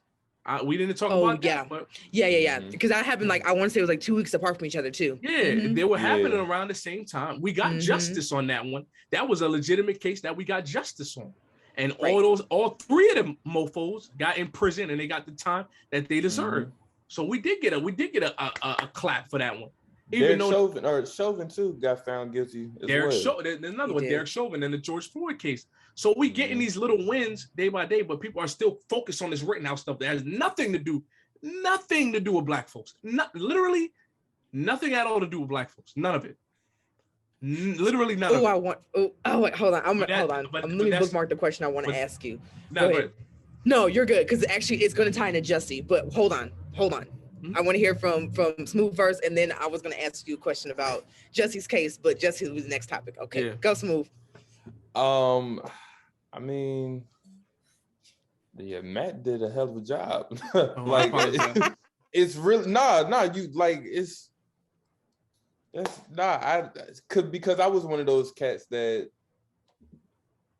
got emotionally invested before I actually knew the facts. But that's because I'm tired of seeing that shit all the time. That's just me. But yeah, man, I mean, look, we know it's not going to stop. But like Matt said, it is, circumstantial. Like, you have to know the facts before you go in to anything, logic over emotion.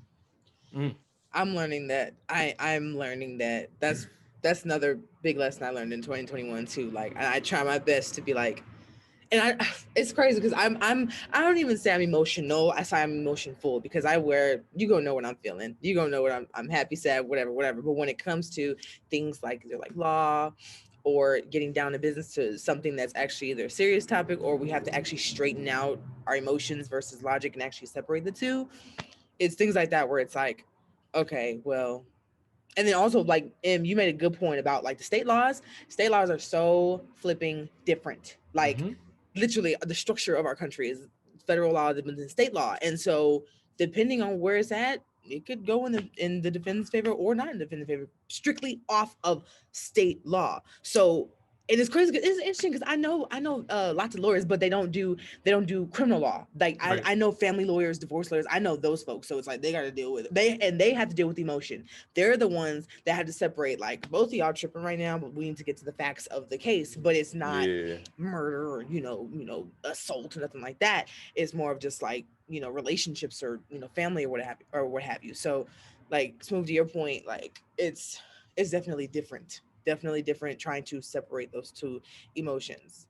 So okay, so now that kind of leads me to my question about the big thing with Q4 that just happened with Jussie Smollett. Sorry. So Jussie Smollett was found guilty for A, and for B, there's literally a video of him rehearsing what happened when he was attacked. Now, okay, let me. It's not funny. It's not funny. I just don't understand. I'm about to rip into this one. I am about to rip into this. Hold on. I want you second, because I want to hear Smoove's opinion first. Okay. So I first heard about this on a podcast I listened to, but it was a comedy. So they were just roasting him. Like, why would you rehearse? But on a serious tip. So for so long, I feel like Black people were divided. You either believed Jussie or you didn't. And if you did, you were like, I believe him 10 toes down. And if you didn't believe him 10 toes down. So it's just so interesting that like months later, off of the fact that this case has been going on for months long now, literal footage of the very thing you said happened to you. And it just happens to be a rehearsal. And now it's like, it's sad. And then y'all know I love me some scandal. The Olivia Pope in me is like, well, why did you do that? Like, why did you need to stage an attack? Is it your career? Is it this? I don't know what the motive was. I be wanting to know motive. So okay, Smoove, what are your thoughts on Jussie? And then hold on, M. Hold your reins, hold your horses right now, because you're gonna rip him a new one. But I want to hear Smoove first. I think Buddy just set Black folks back in the eyes of justice. I say that because, dude, celebrities know the power that they have. Okay, I concur. So when you're doing these things, people are going to ride with you. Okay. Whether they know the facts or not, they're just going to do that off the strength. And you're a Black man, so it's like, oh, well, we see the country that we live in. So is this believable? Hell yeah, it is. It is very believable. But the fact that you made that up, what was, like you said, why? What was your reasoning behind doing that? Now it's like, well, shit. If something like that were to happen again, is it going to get treated the same way, or is it just going to be like, well, this might be another Smollett incident or something, or it may not get brought to a national stage where it should be, where it might actually affect some change, and you just messed that up, freaking idiot. So it's like, you mad, bro? Sorry, you mad. It's just like, he madder than me. Idiot. That's how you know, bro, is mad. It's like, come on, man. Like, why? It's disappointing. I hate to see. I hate when Black folks do stuff like that. Because I hold us to a higher standard. Get your shit together, brother. That's how I feel. On the count of three, M. 1, 2, 3, go. Yo, man, this guy, man. First off, I want to say this. People got so much backlash for not believing this man. It was like, if you didn't believe Jussie Smollett, you were a coon, a racist, anti-homophobic. I mean, all you were homophobic, all this stuff, right? Okay. And then even the politicians, like what's Joe Biden, Kamala Harris. Oh my God, Jussie Smollett, you're a hero. We're gonna see that true justice takes place, right? None of them recanted on what they said. They stood by this man, right? Now, the one thing when this thing came out, right? This happened in Chicago, right? Right? It did. He said people tried to hang him with a noose. Come on, brother. In Chicago, You're telling me white folks, I think it was white folks, right? He claimed it was white. Tried to get you because first you were gay and you were black. They wanted to hang you. In the city of Chicago, where you hanging somebody at? Where you hanging somebody it's at? Still happening. It's still happening. No, I get it. But we're talking about Chi-Town, Chicago, which is in December. In December. I'm not laughing. I'm sorry. Who just logically think about it, right? Don't even tie your emotions on it. And the one thing that got to me when this whole thing was happening, he called himself the gay Tupac. The gay Tupac. I remember that. Because he said, I'm the gay in his press release. The gay Tupac because all this stuff was happening, right? Now look at you. You lied. You did all this stuff. You made it a whole big blunder, like, oh well, you know what I mean? This happened to me. No, you a liar. You're a liar. And look what you did. Like Smoove said, you set us back. You damn sure did. And I hope LGBTQ community says something about this because he doesn't represent y'all, and damn sure don't represent black folks for what he did. You staged 2 forms of hate crimes. You staged anti-gay and anti-black. Come on, man. Like, what are you doing? You staged hate crimes. Like Smoove said, what were you trying to do? Were you trying to revamp your career? Was it because the Empire stuff wasn't going your way? What was happening to you, bro? And I thought that shit was popping for him. That's what I'm saying. Empire was fire. And then Indy said, "Oh, he rehearsed it." Damn, dude, you are stupid. If you're gonna do this type of crime, you for the record, he is not giving tricks and tips on how to plan a crime. Yo, you rehearsed it, bro, and then you got caught doing it. You did it on video. But that's the thing about like today, like I guess quote unquote committing a quote unquote crime, because I have other thoughts on the whole concept of the criminal justice system, but street cameras are real. Like they're very much, especially actually, I feel like Chicago was one of the first few major metropolitan cities that had street cameras. Like I think it's like New York, LA, Chicago, and then everybody else started getting on the bandwagon. Maybe Baltimore too, low key. Baltimore. Yeah, not Baltimore definitely. God damn. Baltimore. Just one point on that. Be more up top, down top. But just to slide that in, right? He called the police, but he still had the noose hanging around his neck. Like, I didn't even know that part. What is it? Really? I know it either. Yes. He still had the noose around his neck. What type of, like, please. You see why I like watching biopics? Because it'll reveal all this eventually. I hope nobody make a biopic about him. That waste of money. I hope they do. Are you kidding waste me? Of money. Or waste actually of money. Bump that. Actually, I want him to write a memoir. Actually, I love me a good. I am not reading his garbage. I would. I would read a memoir because no. Hold on. You have to let him. I think that it's important that his voice is still heard in all of this, like even after the guilty verdict. Because I just like to put you. But I've told y'all this. I need to know your why. I need to know why you thought. No, I agree. Like plausible like idea to come to fruition for any type of advancement, right? Because why like our natural human tendency is to want to advance ourselves, just like we talked about with Squid Game, right? Right. Mm-hmm. Our natural we desire to be advanced in any way, whether that's our careers, our families, our relationships, whatever, right? So that is what triggers our motive, right? And I was reading an article about like thought, trigger, action, all that type of stuff. So the thought of advancement then allowed you to have the trigger to then come up with a plan of action and then, go from there. Now, somewhere along the lines, I think we got a little kerfuffled, but I need to hear the motive just to hear you out. I just need to hear you out because going to the place of literally going, all right, y'all, we're gonna rehearse at 2:30. Like, I don't know. And it also because I have an interest in true crime and stuff like that, I don't think people who commit crimes rehearse how to commit a crime. They just do it. I don't know though. Don't get the absolutely. I don't know. I've done criminal shit before. That's how it goes. You just do it, right? And that's why it's like I think this is just his first go around of actually committing a crime. But and this is the thing too. Also, I think I want to say. I heard it was like an NPR type thing.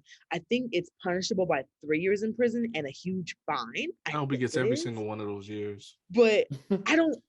Okay. How many years? I don't think he's gonna get it. He'll probably get some probation. He probably get probation because he's a celebrity. But at the end of the day, he violated a federal crime because those hate crimes are put in place to protect Black folks, protect protected groups.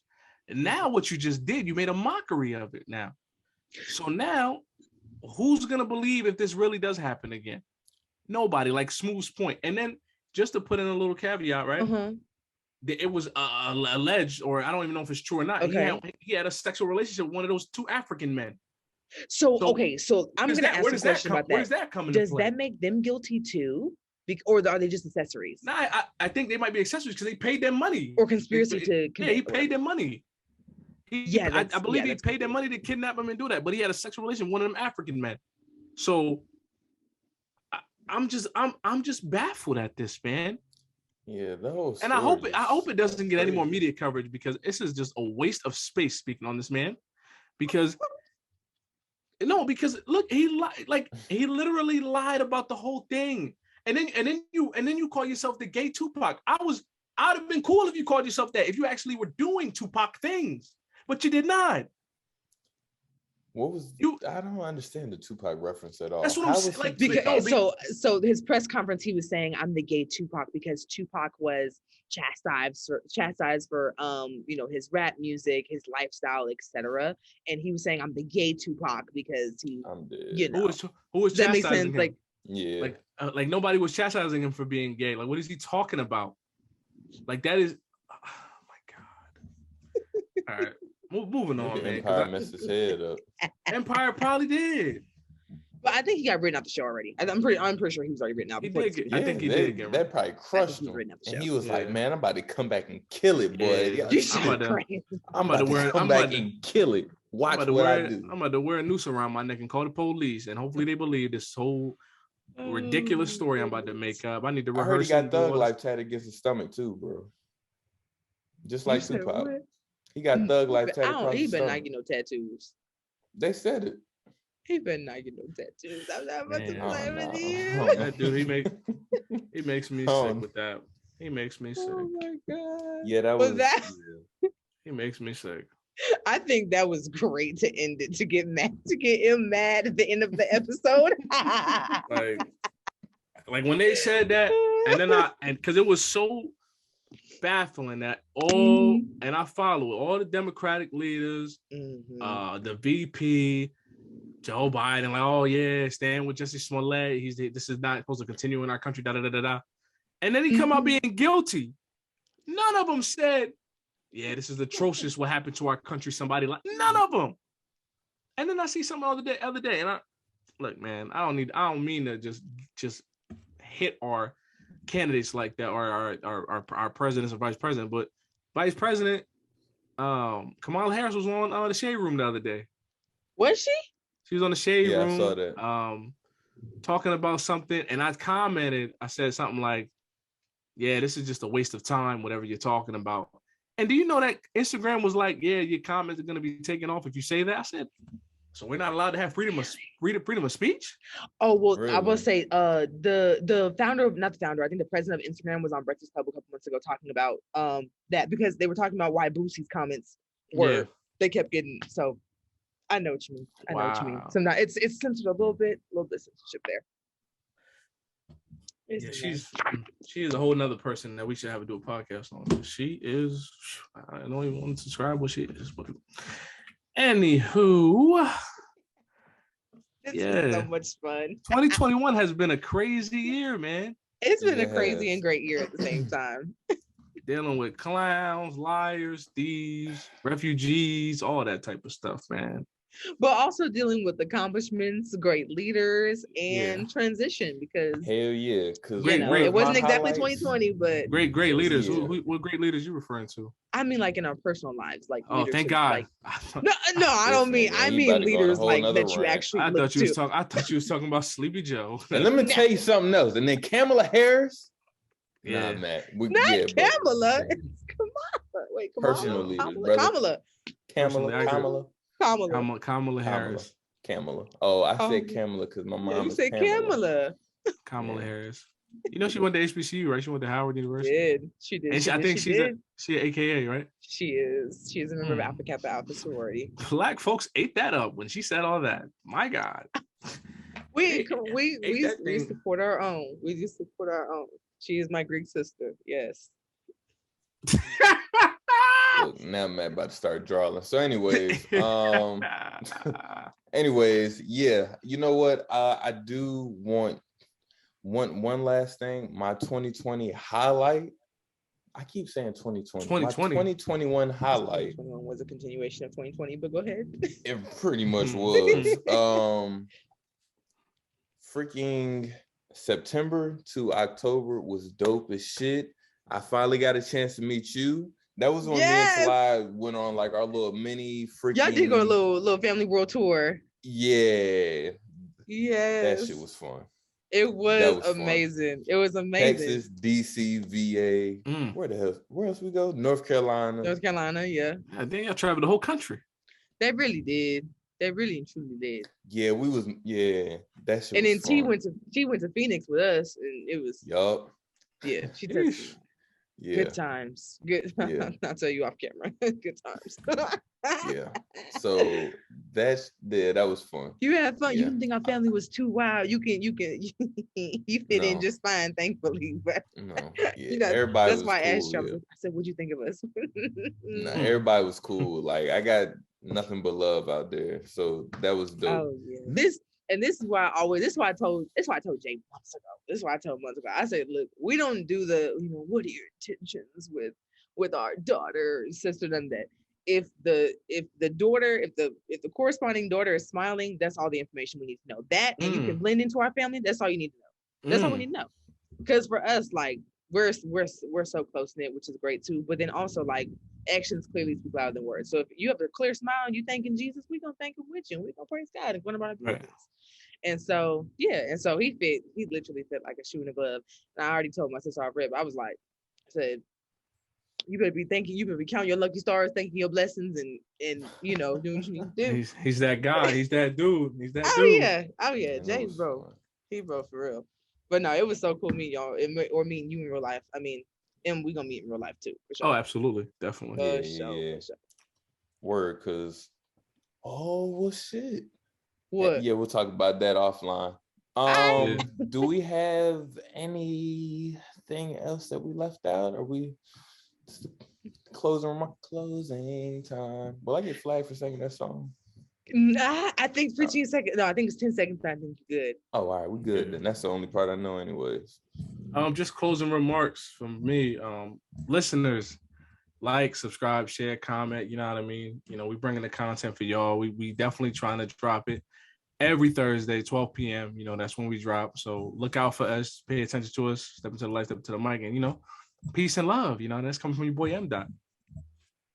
Cindy.